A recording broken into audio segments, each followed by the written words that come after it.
Welcome to the Forever Classic Podcast, the show seeking enlightenment through video games, films, and other geek culture.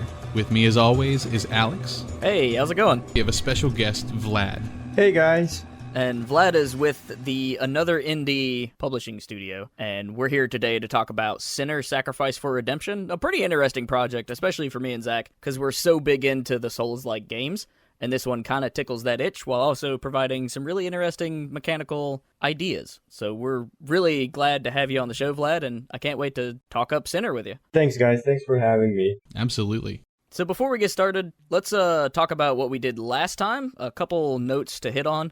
We did go through a pretty in-depth analysis of Kingdom Hearts 1 with my stepbrother Marshall Grog. That was really cool. It's always a pleasure to have him on. Yes. We also have launched our new Patreon page. We're new to Patreon, so it probably looks a little different than your standard business one, but it's going to be improving every day, along with our Discord and our website. I'm really excited about the Discord especially, because you've been putting in some hours on it, and it's really starting to come together. Yeah, I'm just really, really bad at caller picking. So I guess now we'll just jump straight into Sinner. So I guess the first question, Vlad, is really kind of give us an idea of how you got into Another Indie and what role you play and that kind of stuff. Oh, well, it was super random because I used to work at EA Games back in the day, 8-9 years ago. But with Another Indie, I was in China at that point in time. I just graduated my university course, which is translation interpretation. And then one evening I was sitting at home and one of my buddies sent me a message. It was like, hey, you want to hang out this Thursday? Just come to my bar. We have like a board game night. And I was like, oh man, I'm too lazy to go, but I had nothing else to do. So I went, and there I met my colleague who was already working, one of the co-founders of the company. Turns out that the office of the company was really near my current place at that time. And they told me like, hey, we just got all this new VR stuff coming in, the Oculus Dev Kit and the Samsung Gear VR. That was like 3-4 years ago. And he was like, just come by an office and check it out. So I went and we played a bunch of games. And I just came in, hanged out a couple of times, and then they offered me a job. That's Wow. awesome. So it was really kind of like circumstance that led you into it. I mean, you obviously had the skills to back it up, but you just kind of lucked into it, it sounds like. Oh, yeah, absolutely. And then 3 weeks later, I was on a plane to Singapore to Casual Connect. It's a gaming convention, for indie games. I think I've heard of that one, actually, because I've been to PAX East at least once, and there was, I think, a couple folks advertising Casual Connect. Yeah, because they do it worldwide. There's a few in Asia. They swap destinations between like Hong Kong, China, Singapore, and then they also do it in Europe, and they also have it in few different states in America. There's 5 of them every year. They swap the location. Nice. So how we got involved with Sinner was the developers came to us first with a prototype of the game. Everybody really liked the game, but only one of our team members can actually beat it. Because I'm really bad. I suck at Souls games. I never have patience nor the skill. Like, I can sort of play Bloodborne, but that's about it. Like, Dark Souls, I tried, and it's very cringy to watch. I'm opposite. I'm not very good at the Bloodborne, but I'm tediously and patiently cut my way through Dark Souls. I remember when you did. We talk about that a lot, and we've actually attempted to do a lot of the Bloodborne specifically on like streams and such, and it's been a lot of fun. We got maybe halfway through it together, and then I think I did a couple of the optional bosses and stuff. Yeah, it's been great. Yeah, with Sinner, it was a bit easier for me because we had to QA it so much and test the game in so many ways throughout the period of 2 years it was in development that I'm good at the game now, but in the beginning, oh my god, I couldn't even beat a single boss. Because when we got the prototype, we only had the Greed, the wizard with the poison clouds, and then we had Pride, the big knight with the tower shield. So we only had those 2 bosses, and that's it. And the next one they did was Envy, and Envy is one of the hardest. It's the one when she splits into different ones at the end, and you have to fight both. Yeah. That was one I attempted at least all the bosses. I think I've only beaten Gluttony, but whenever I got to Envy, they split, and I was like, oh no, this is starting to play notes of Schmo and the other guy in the first Dark Souls. Oh no. 2 really big tough enemies at once. Envy was boss number 2 for me. Figuring out the fight kind of helped me figure out how to fight everything else in the game. Yeah. Up until then, it was like, oh yeah, this is okay. A little hard. Holy shit. All the Dark Souls tuck and roll. And then I got to Envy and hated my life for about 2 hours. But Lauren sat there watching me like, this is great.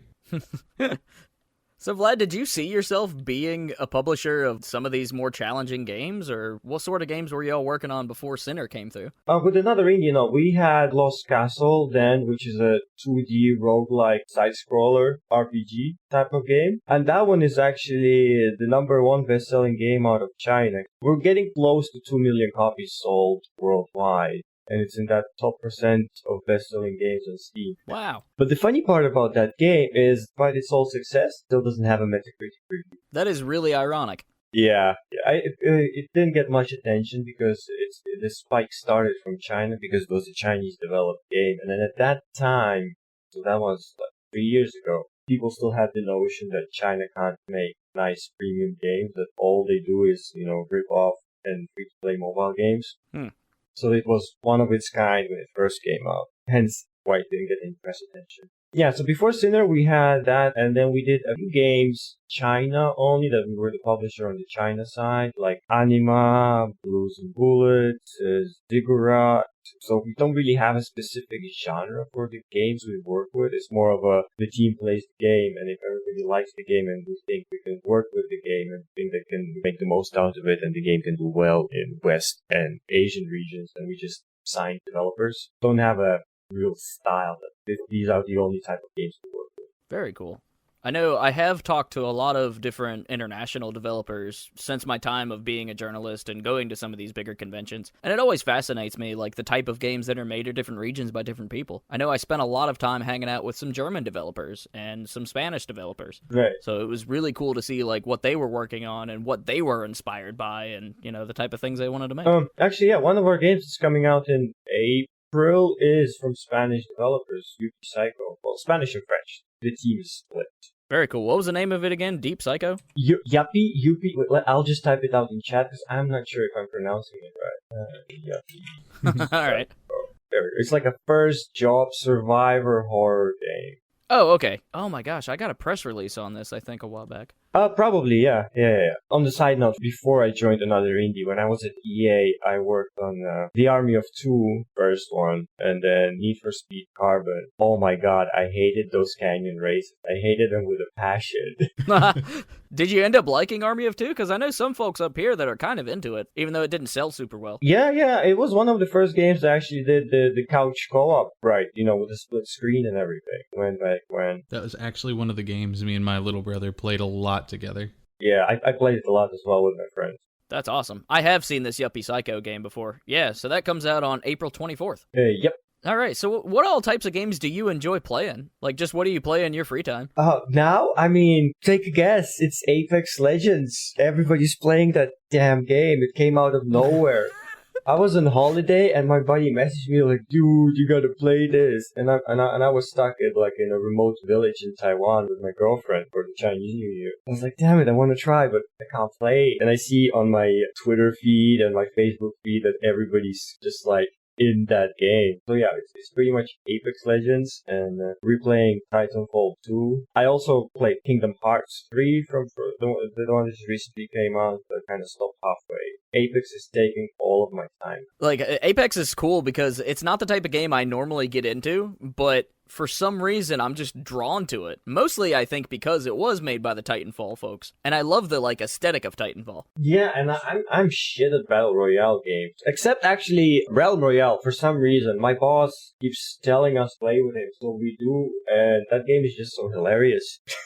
Except it's very buggy on PlayStation, so half the games we don't even get into. But yeah, with Apex, it's really, really, really, really fun. Overwatch, Cross, Fortnite, minus the building mechanic. Yeah, thank goodness. Yes, yeah, I know, me and right? Zach both have been playing that on and off. As far as Kingdom Hearts 3 goes, I'm actually in a project now where I'm playing through every single one of them that I can. Oh my god. And I just got to Dream Drop Distance. You poor soul.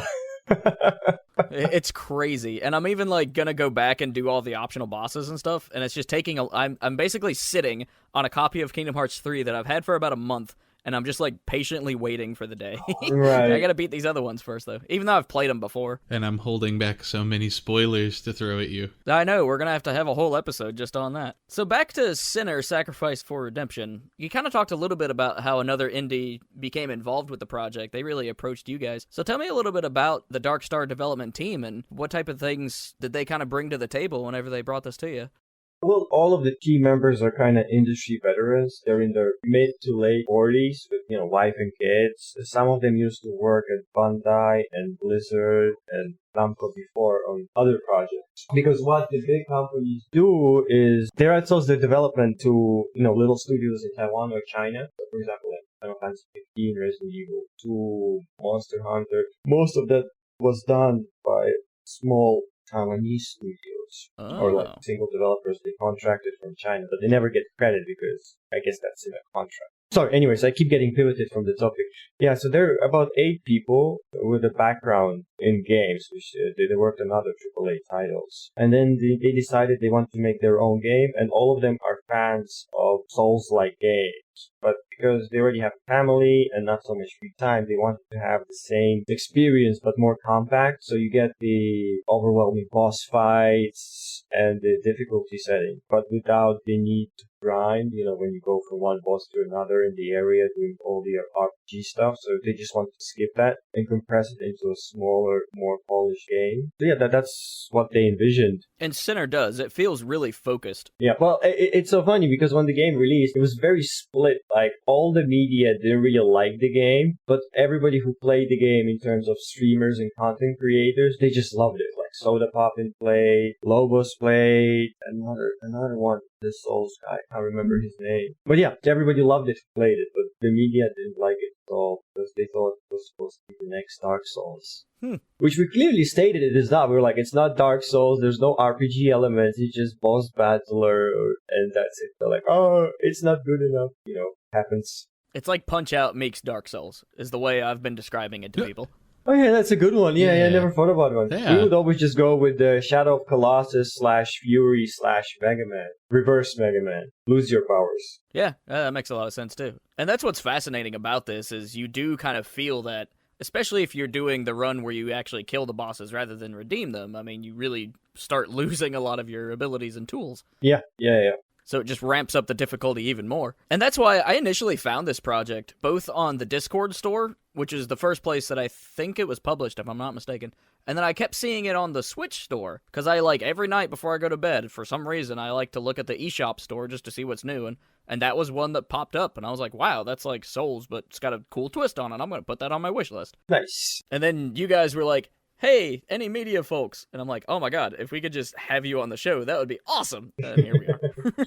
Yeah, we eventually released it on all platforms. Discord was the first one. But, I mean, PlayStation, Xbox, and Switch came out at the same time as Discord, but maybe one or 2 days late, depending, because launching on consoles is a nightmare. You don't really have much control in terms of launch dates, and you have to wait for the person at Nintendo or Sony or Xbox to press that button. So yeah, it's very difficult to line up for it to release at the same time everywhere. But yeah, more or less in the span of a week. I have heard that launching on PC is way easier. What are your thoughts about development for the Switch? Because I know a lot of folks say that it's fairly straightforward. With Sinner, it was actually, we had a running port in like 2 weeks. Wow. Because with Switch, you get 2 dev kits. There's 2 different ones. One which looks like a regular Switch, which you can take to showcases and show off people. And there's another one which is a little bit different and more powerful. So with a game like Sinner, we had to use the other one, the more expensive one, in order to make it run initially. And then from there, you downgrade the game so it can run on your regular Switch. It was just like, I had to reduce the polygons and the mesh and a bunch of other stuff. So it's not as flashy as it is on PC or PlayStation or Xbox. Right. That's fascinating. I didn't know there was a second developer kit. But it wasn't hard. It was pretty straightforward. Yeah, it didn't take long.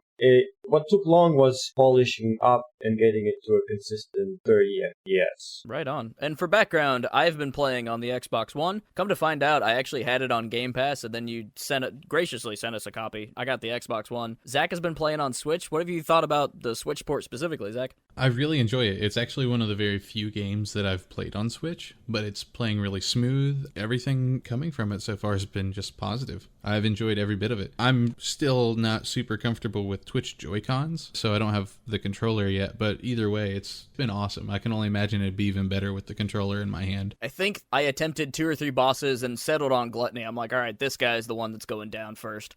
and I'm playing on the Xbox, so I've got a standard Xbox One controller. And eventually I don't know, there's some kind of code that starts programming into your brain once you've played so many Souls games, and that code started firing. And once I got to that point, I was like taking down Gluttony no problem. We spend a lot of time on QA to making sure everything runs smoothly on all of the controllers. Because that's one problem with, well, Asian developers in general. None of them use original controllers. All of them buy these bootleg, whatever controllers you never heard of.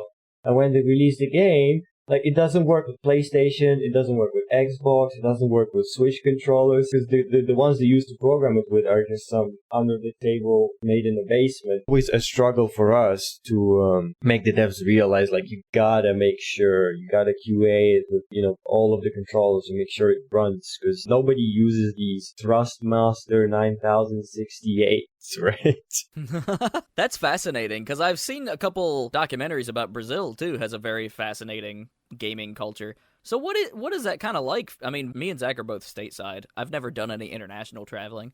So what is kind of the difference then between the gaming market and the types of players that are in that region for you? Well, if we're talking about Asia, so like China and Taiwan, Hong Kong, it's still heavily mobile focused because of the whole stigma that you're not allowed to play video games as a kid and the parents don't want you playing video games. Everybody has a mobile phone, everybody has a smartphone, so it's very easy for kids to hide out and play their games without the parents noticing. Plus the whole thing that the console ban was only just recently lifted, and PlayStation, Xbox seen as almost non-existent in China. Switch, Nintendo doesn't even recognize China as a country, so officially there's no China store or anything. So most of the games Chinese people would get for Switch would be either from a Japanese store or an American one. But the PC scene is slowly growing.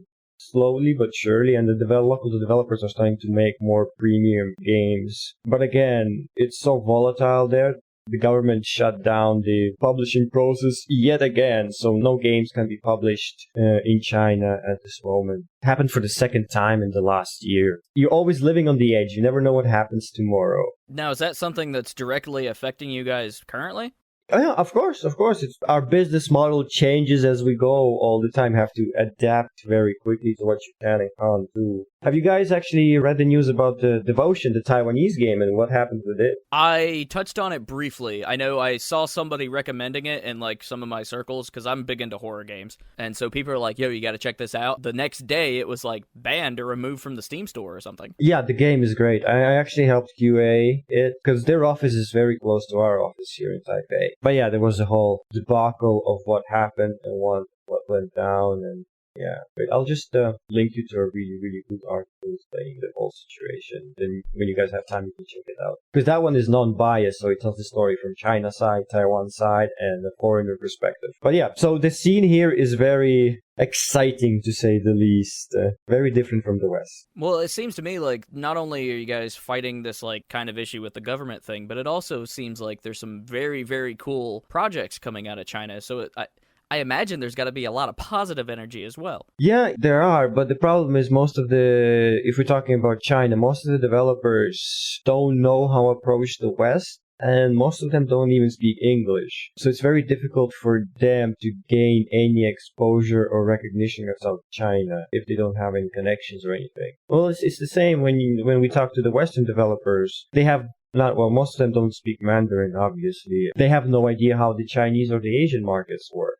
So again, they can't get any recognition there as well. It's very difficult to get there unless you have somebody on the ground who has the connections, because the publishing and the marketing scene is very different in Asia compared to how it works in the West, with influencers and streamers and media, etc. I also think that the more and more that we allow our consoles to be completely region-free, the better that could be. Because for the longest time, we couldn't get even Japanese games or UK games because they just wouldn't work on our systems. Yeah, I'm all for region free, especially also like it's another nightmare for us as a publisher. For example, with Nintendo, right? You want to release a game, yeah, you need to contact Nintendo Europe, Nintendo America, Nintendo Asia, Nintendo Japan, and it's the same with the PlayStation. It's like 5 regions for the same platform. It's like collecting Pokemon cards. And none of them really talk to each other that often, so when you want to synchronize a launch date, a across all regions on one platform. Well, most of the time it just doesn't work out because one region works faster than the other. So there's always this synchronization that you're gonna have to sacrifice 1 or 2 days depending on the launch to make it all work. Yeah, sadly. Wow. Well, I do hope that ends up getting better over time, because I'm the type of person that wants to see games from literally anybody who can make one. So I'm really excited to see different games developed by all sorts of different voices, and hopefully that'll work itself out in the next, 10, 20 years. But regardless, having stuff region-free, being able to publish things globally, that's where it's at. Yeah, that's important. We need more of that, because there's so many different experiences that we're not getting. Like, I've been learning about them much more recently, probably since I met Alex. There's so many things that I want to try that I know I can't read because it's in another language, but I would still try it. I just want to try them all. This is why I've wanted to learn a second language, not to, have a conversation with people in my friend circle or whatever. I don't have any, specifically folks that only speak one language and not English, but I want to play games in other languages. So that would be what would drive me to learn a second language, is that I could play, that many more games. You'd be able to have this interconnectivity that we have with gaming now, just in our own language, and then applying that into a whole new circle of people. Not necessarily a different circle, but then you just get a whole nother great group of people that you have a way to find common ground with and relate to and share an awesome art, visual, audio experience, stories. It'd be wonderful. And I think media is what connects people, right? Globally. I mean, music is universal because of what it is. But I think that games is almost to that point, too. Because if you think about a title like Pokemon, for example, is the one I always think of when I think of international audiences. There are people that enjoy Pokemon all over the world. And those games usually come in upwards of 30 languages. So it's really cool to connect with folks through gaming, no matter where they're from. Yeah, we're living in a really, really great time right now, especially with all the borders opening up and you can freely travel. Because I remember in the freaking 90s when the Soviet Union collapsed, couldn't even leave the damn country. But now it's a lot easier. Hopefully that continues to get better. So back to Sinner, what all enhancements and changes did the publishing side really kind of help with? And what all things did you guys kind of add to the overall development? Well, like I mentioned before, we pretty much handled all of the QA of the game to make sure it runs well on, Switch, Xbox, PlayStation, PC, with all of the controllers. We also made sure the game is balanced, so we ran quite a few closed beta tests on our own Discord with our community to help test out the bosses and their abilities and the iframes, the very limited that they are. We also helped pretty much write the script for the game as well. So we helped with the game design quite a bit. So the English text was pretty much written from us. Right, a lot of the script is between boss fights or to introduce the boss fight. Yep. And yeah, also a little bit with the art direction. And we did all the localization as well into all 11 something languages. I think that's about it.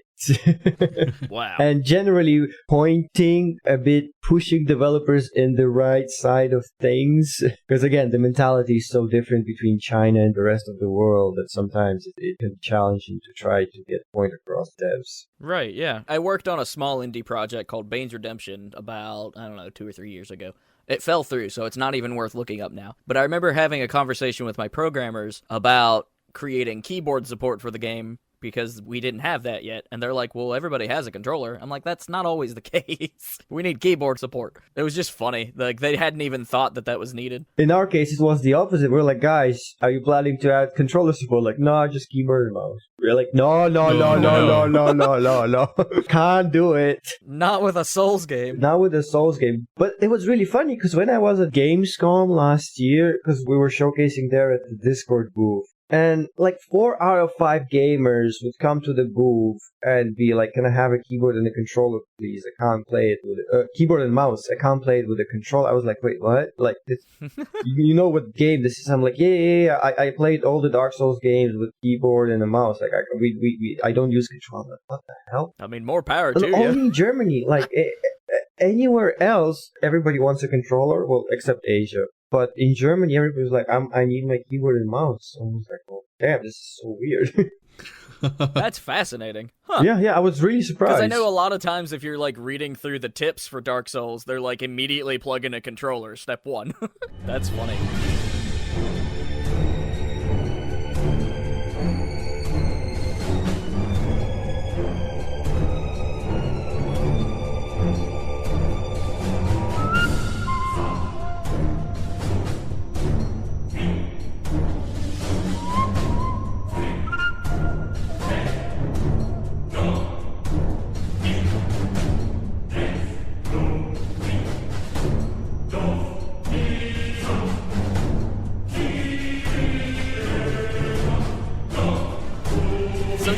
lots of people that are super good at these games. One of my favorite places to kind of watch this in any Souls game is the speedrun community.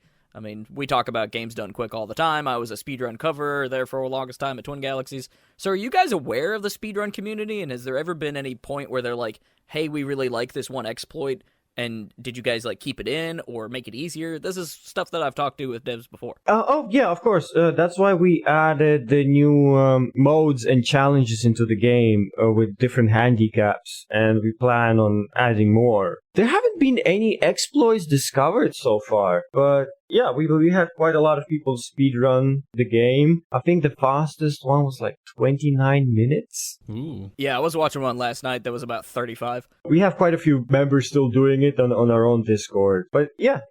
When the game first came out, we had a lot of streamers doing speedruns on Twitch. That's awesome. I love those folks. Some of my favorite people in the world. And and we plan to adding like specialized streamer challenges. Oh, cool. We'll, like contact the streamers. We're gonna give them a list of handicaps and be like, hey, these are the list of handicaps. You can like choose and pick your own mode, and then we can name this mode after you and put it into the game. That'd be really cool, especially if you guys did like prizes or something.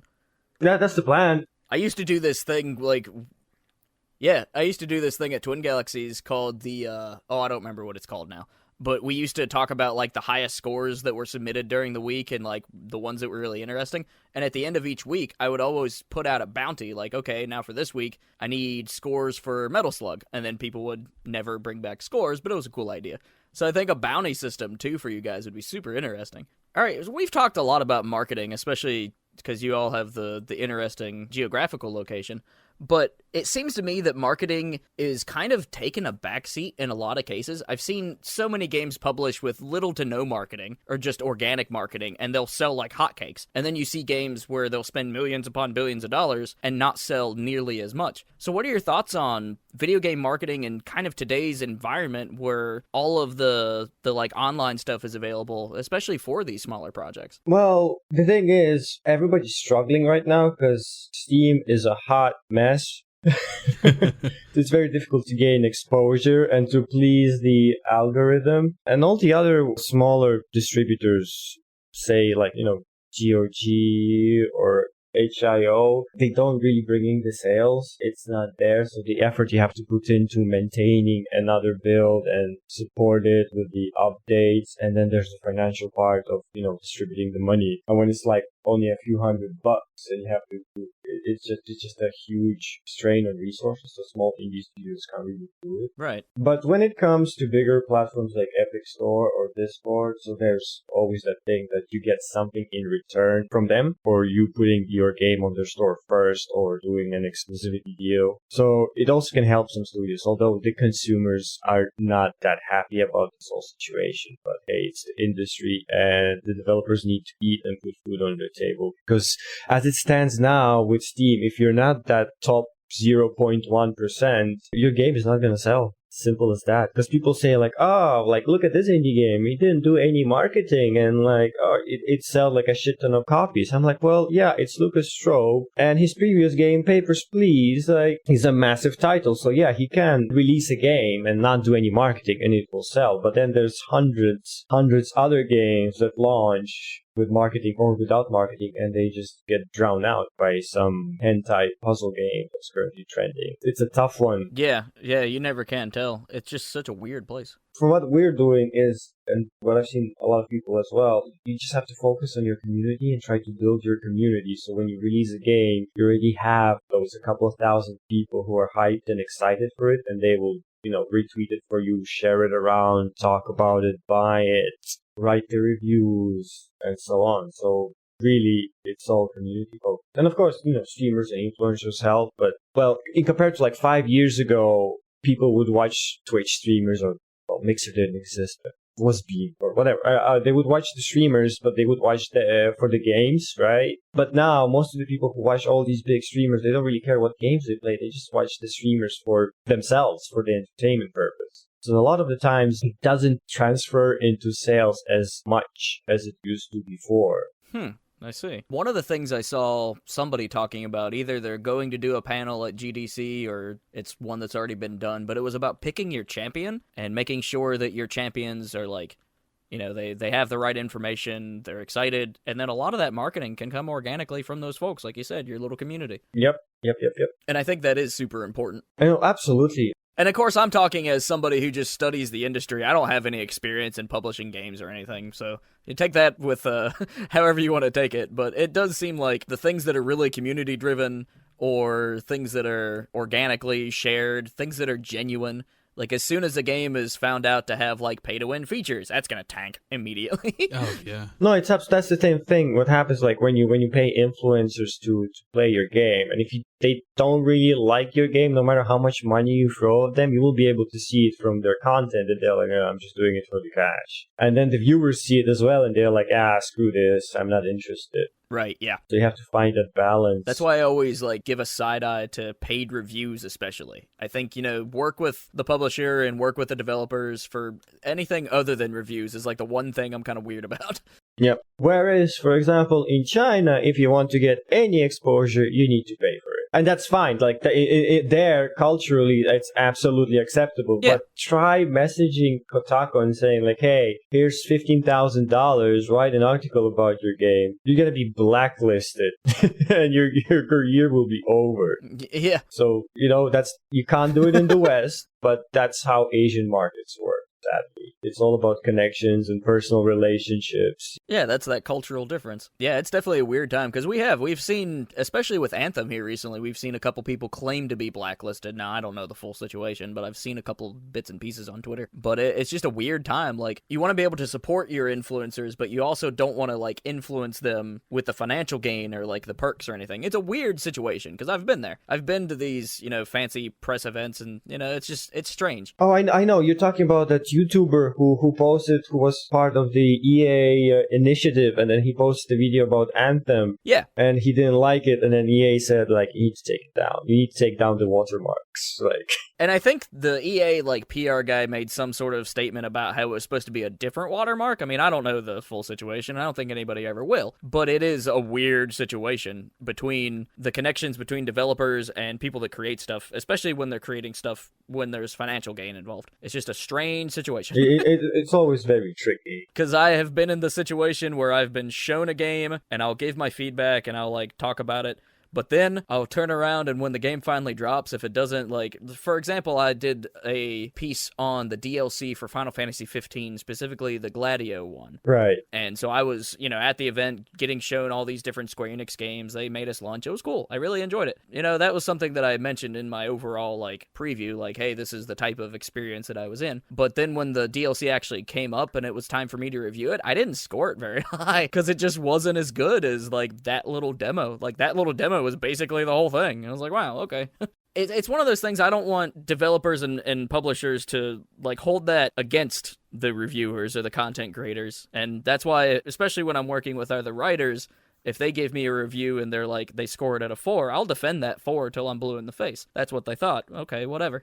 Well, that's the thing. It's weird. It's such a strange situation. If you send out your review copies, you have to expect, if they're gonna be a bad review, it's gonna be a bad review. If you start bashing the media or something to take it down, it's just gonna make things worse. Yeah. For example, we had a guy from IGN when he reviewed Sinner, he gave it a 6 out of 10. But the video he made was really nice, and he brought up some legit points and concerns, which he was like, all right, fine, fair enough, I agree with what you said, and I'm going to be emailing IGN saying, oh my god, take it down, how dare you rate the game so low, it is what it is. Right, yeah, that's the thing that I really hope that most publishers, and most of them probably do, they probably take that approach. But every now and again, you find one that are why did this person give it a 70%? Well, that's the thing. Did you read the review? If they back up their points why they think the game is not good enough or why it's rated that way, it's fine. But then we got a bunch of reviews from a smaller website, and it's you read it and it's clearly the guy was just bad at the game. Not try to sound elitist, but he just wasn't good enough, Well, yeah. I'm not good at Souls games, so he wasn't good enough, and then he didn't like the game, and then he gave it a 2 out of 10. I'm seriously, man? Are you for real? So sometimes, these type of things piss you off, but big outlets, well, yeah, they do that sometimes as well, yeah. Who am I kidding? But in our case, it was mostly smaller websites, and you can see that the person who reviewed the game just didn't like the game, so they just rated it super low because, but yeah, they get good. We get that in Steam reviews as well sometimes. They're like, oh my god, it's too hard. Refund it. I'm like, okay, but why do you leave a negative review? You don't like the game, fine. It's not like... You could probably tell, like, the type of game that it is. I don't know. But, yeah, I always find myself and I, like, think about these things. Just, like, I don't know, it's a weird environment. Because I don't think any other media environment's quite to the extreme that the video game is. Have you watched the news? No. Well, I try not to. I've been involved in, like, straight-up news productions lots of times, and somebody's like, oh, did you see that story? I'm like, no. But you were there for the broadcast. I know. Just because I'm there doesn't mean I'm paying attention. Even when I'm, like, producing it half the time, I'm not, like, really listening to the other situation. I don't know. Like, when it comes to regular everyday news, I kind of tune out and focus on one particular thing, and it's weird. But one thing that I did want to talk to you about, Vlad, is why do you think players are drawn to such, like, bleak, ultra hard experiences? I don't know why, but I am one of those people, and it seems like there are more and more games that like push the boundaries of difficulty. I'm asking myself the same question because I am not one of those players. I guess, especially when it comes to like hardcore games, you get trophies, you get achievements, you get recognition, so kind of makes the player feel better about themselves, makes them feel special. If you're on PlayStation, you get the platinum trophy of this super hardcore game, which only like 0.1% got in the world. So you feel like, yes, I'm better than anything else. You know, and everybody wants to feel special sometimes. And I guess to prove their skill and get recognition from the community. And, you know, some guys just like to torture themselves. My roommate is the same. Like, he loves these hardcore games. Not that he's really good at them or anything, but he just sits there and then he gets angry and then he comes back and keeps playing. It's always a mystery. I have lots of friends in the Mario Maker Kaizo community, and it always amazes me to watch them like struggle on a single level for 40 hours. But when they finally get to that goal mark and they succeed, it's like the biggest, I don't know, it's like an adrenaline rush times 3. Like, it's so cool. Exactly. That challenging stuff gets your heart pumping. It's like life or death without the risk of actual death. Yeah. You get that dopamine hit. Mm-hmm. But when you're down to the wire in Sinner, you have no, like, spears, no health, and no potions, and you make that dodge and just muscle through it. It's great. It's such a great feeling. I do get that, but I never have the patience myself to stick through it with like tens and tens of hours. I just can't do it. I get agitated real fast, and then I get pissed off. I'm like, fuck this. I'm gonna go play some Kingdom Hearts. Every now and again, I'm just like, you know what? I'm gonna play a PS3 shooter and beat the entire trilogy in a weekend. Like, that's what I'll do. I'll set it to easy, like, whatever. Oh, yeah. Yeah, I do that sometimes as well. I was like, I just want to go through the story. I don't have time to, you know, do it on the hardest difficulty and get all the trophies. I just want to experience the game and be done with it. Yeah. We don't have free time. So much work. Always working. Especially in our industry. I like that most games do have that difficulty selector, though, because I have friends back home, and I'll go ahead and shout out Timmy and his dad. And Timmy and his dad always played things on the absolute hardest, and it was so cool to watch. Yeah. Because they would go through, like, all the Hitman games, they went through all the Resistance games, God of War, top difficulty. And they'd spend weeks on it, but they'd eventually get there. It was awesome. Nice. Yeah, that's what me, like EJ and Travis and them would do growing up. So we'd just sit in a room and bash our head against the wall sharing the controller. Oh, it was a great time to come over and like, oh, what level are you guys on this week? Oh, we're on this one. And then I hadn't played the game, of course. They'd hand it to me and I'd get past it and they'd just kind of look at me. I'm like, I don't know. I used a shotgun. Here. Battletoads. That's the true test. Oh my god. No, they're making a new one. Our friend Rob over at the ArgCast, the Another Retro Gaming podcast, probably the biggest Battletoads fan I know. He like jumped up in his seat whenever that was announced. Yeah, I'm looking forward to that. He's talking about getting a Battletoads tattoo. Oh god. With the boot. But Vlad, one thing I do want to ask you before because we don't have a whole lot of time left with you. Is there any other exciting projects aside from Sinner that you would like people to check out? Well, I mean, you can always check out all of our games, which are all great. But if you like, damn it, we haven't announced those because we have a few titles that we signed, but we haven't announced yet. Right on. But you can check them out if you're at PAX East in like what, a month? Oh my god, it's in a month. Right? I wish I was going. Oh my gosh. And Vlad lost an extra hour of sleep every night from this night. Yeah, because like we're going to GDC and then from GDC straight to Boston, so Oh, wow. It's always quite exciting. Anyways, yeah, I mean, you can check out Neverrinth, which is RPG roguelike type of not boss battler, but it's more of a man, I don't even know how to explain it. I'm not doing myself any favors here, like, oh, you're a publisher but you can't pitch your own game. Anyways, it's a 3D roguelike with a certain anime style to the main characters, and it's also randomly generated dungeons. So you start in a labyrinth and you make your way through it, fighting all the monsters, and then at the end there's a big boss fight. So that one is coming out in early access also in April. And then Yuppie Psycho, if you like your survivor horror games. And then we have a few more which I can't talk about. But either way, those are the titles that'll be at PAX East, right? Yeah, plus others that I can't announce yet. We also have Jackaxe, which is a 4-player online and local co-op, which is kind of like, think of the Super Meat Boy multiplayer. Okay, yeah. You know, like super hardcore platforming with like an axe mechanic which you use to teleport and dash through the air and to avoid obstacles. That sounds awesome, actually.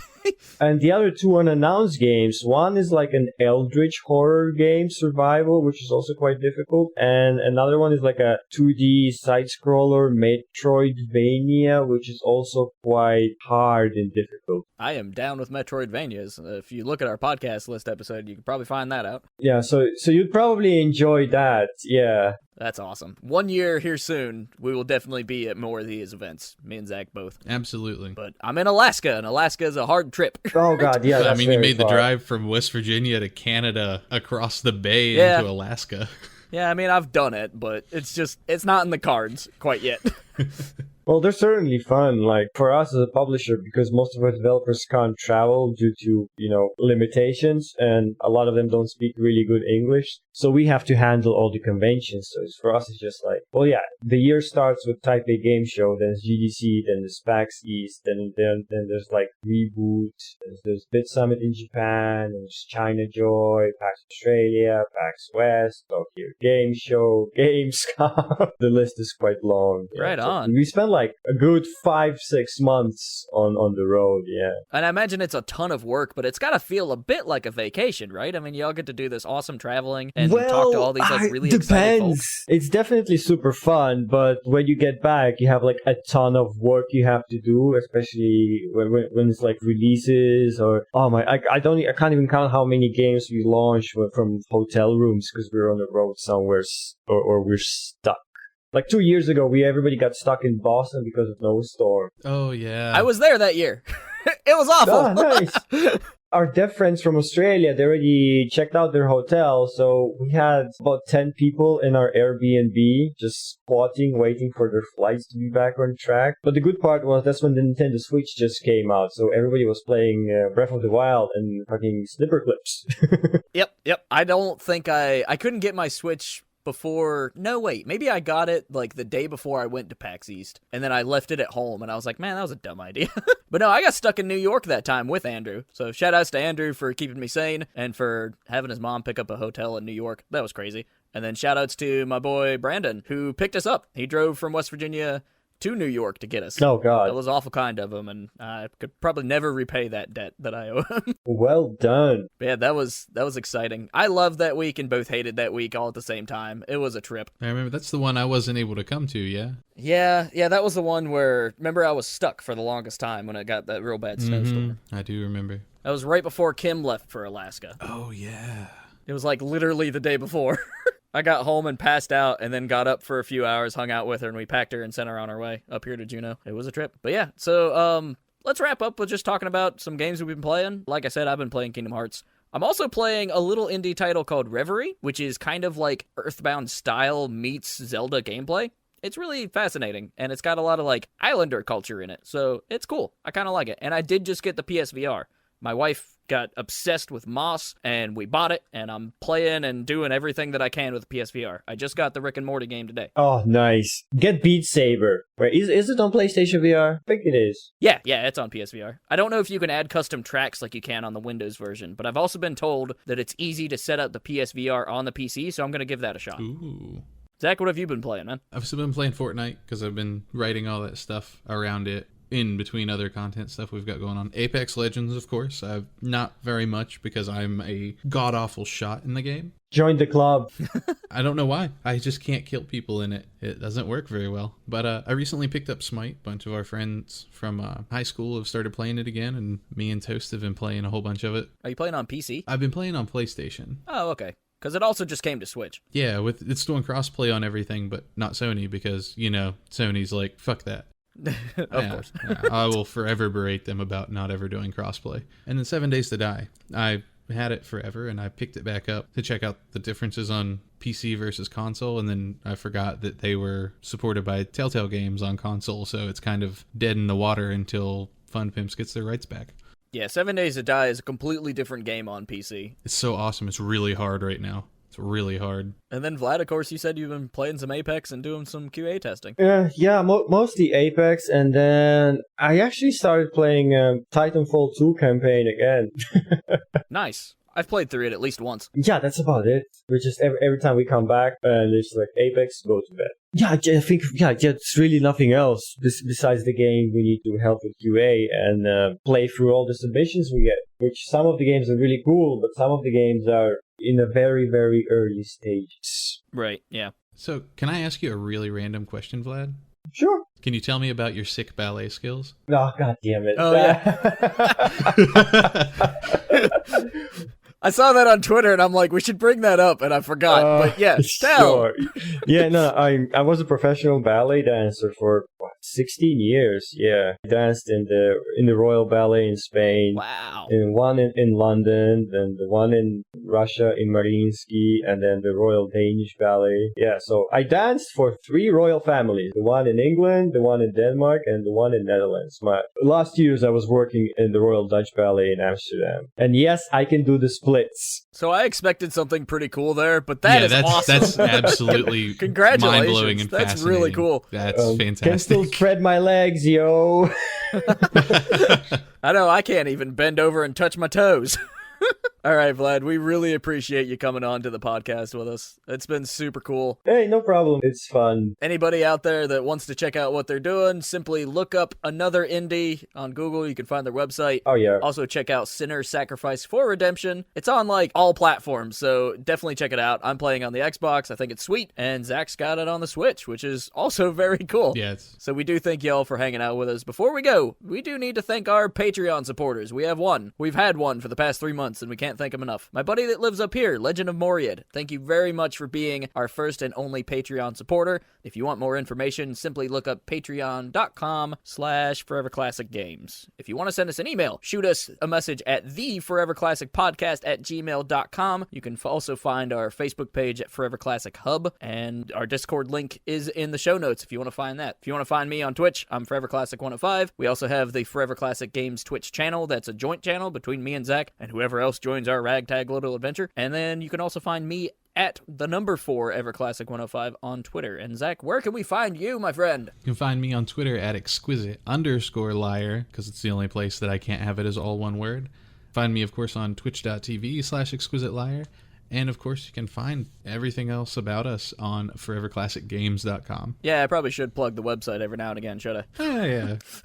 Vlad, where can we find you? Oh, well, like you said, if you Google Another Indie, it literally comes up with all of our shit. And for me personally, Stutzies on Twitter, Instagram, whatever, it's the same name everywhere. I actually misspelled studies in chat once. I was like, that looks cool, I'm gonna keep it. That's awesome. Oh, that's where it came from. Yeah. That's funny. I typoed. My original username is Lavitz105, which comes from the PS1 classic Legend of Dragoon. And then somebody took it in Gun Gale Online. Oh, nice. If you like Legend of Dragoon, you should check out Le Grand Legacy, one of our other games. It was heavily inspired by that one. It's a JRPG. Also on Switch and PC. I've seen that, but I never looked deeper into it. If it's inspired by Legend of Dragoon, I'll probably pick it up. So I'm putting that on the list. Mm-hmm. Oh yeah, the devs are huge fans. What was it called? Le Grand something or other? Le Grand Legacy. I'm looking at screenshots right now, yeah. and it looks great. They're from Indonesia, so if you want them as guests on your podcast, I can just sync you guys up. then you can actually talk to actual developers and not some publisher. Oh, that would be cool too. Yeah, that'd we be might great. look into that. I think Zach is chomping at the bit to talk about Kingdom Hearts 3, so I gotta get through that sooner rather than later. But yeah, that definitely sounds like an awesome plan. All right, so anybody listening, thank you so much for listening to the Forever Classic Podcast. As always, stay cool.